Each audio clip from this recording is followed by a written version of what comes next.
নিঃস্ব অবস্থায় কি দোয়া করতে পারেন একজন মানুষ, এই দোয়াটা শিখে নেন, ইনশাআল্লাহ আপনার জীবনের সমস্ত সংকট কেটে যাবে ইনশাআল্লাহ। আমি নিজেও এই দোয়াটা বেশি বেশি করার চেষ্টা করি।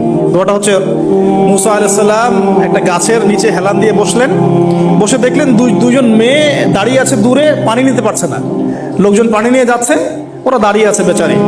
মুসা আলাইহিস সালাম গিয়ে বললেন, কি সমস্যা আপনাদের? এটা নিয়ে আপনারা আবার মেয়েদের সাথে কথা বলার চেষ্টা করেন, ঠিক আছে?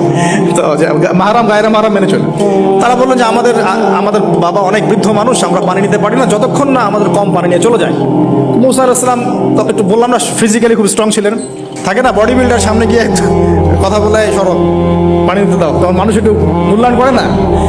তো মুসা আলাইহিস সালাম এভাবে পানি নিয়ে দিলেন এবং বাছুরদেরকে পানি পান করালেন, করিয়ে গাছের নিচে এসে বসে আছেন।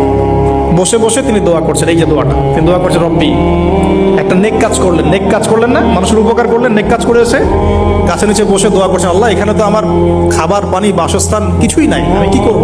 রব্বি ইন্নী লিমা আনজালতা ইলাইয়া মিন খায়রিন ফাকির। অর্থ হচ্ছে, হে আল্লাহ, তুমি তোমার পক্ষ থেকে আমার উপরে যে নিয়ামতগুলো দিবে, আমি এর জন্য ফকির হয়ে বসে আছি।